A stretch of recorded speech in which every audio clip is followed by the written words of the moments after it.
আগের দিন যেই খাবার বানানো হচ্ছিল সেই খাবারটা কেমনভাবে দেওয়া হচ্ছে দেখো। এই যে এই পটে করে এরকমভাবে গোল করে দেওয়া হচ্ছে, কারণ আমাদের পট আছে অনেকগুলো ঝুলানো।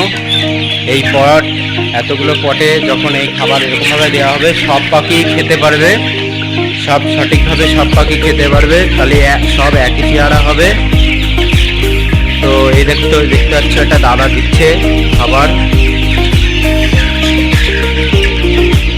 এই দাদা বলবে যে এই খাবারটা এরকমভাবে দেওয়ার সুবিধাগুলো। নমস্কার, আমি এমবি ফার্মিংয়ের পক্ষ থেকে বলছি। আর এই খাবারটা আমাদের তৈরি করা হয়েছে, এটা সোনালি আছে, হাইব্রিডের মাল আছে, দেশি সোনালি। আমাদের ওই থেকে হচ্ছে 300 থেকে 350। আমাদের খাবারটা একদম ঘরোয়া পদ্ধতিতে তৈরি করা হচ্ছে, আর এতে অনেক কস্টিং কম থাকে।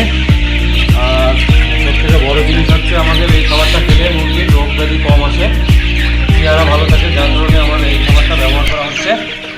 বন্ধুরা, আপনারা ট্রাই করে দেখতে পারেন এই খাবারটা তৈরি করে। এই খাবারটাতে আসলে কেমন গ্রোথ থাকে বা কেমন মুরগির চেহারা ভালো থাকে, মুরগি সুস্থ স্বাভাবিক থাকে, যার কারণে এই খাবারটা আমরা তৈরি করে থাকি।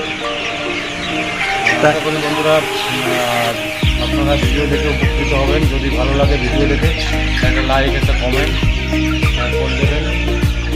নেক্সট ভিডিওতে আবার দেখা হবে। তো বন্ধুরা, টাটা, ধন্যবাদ।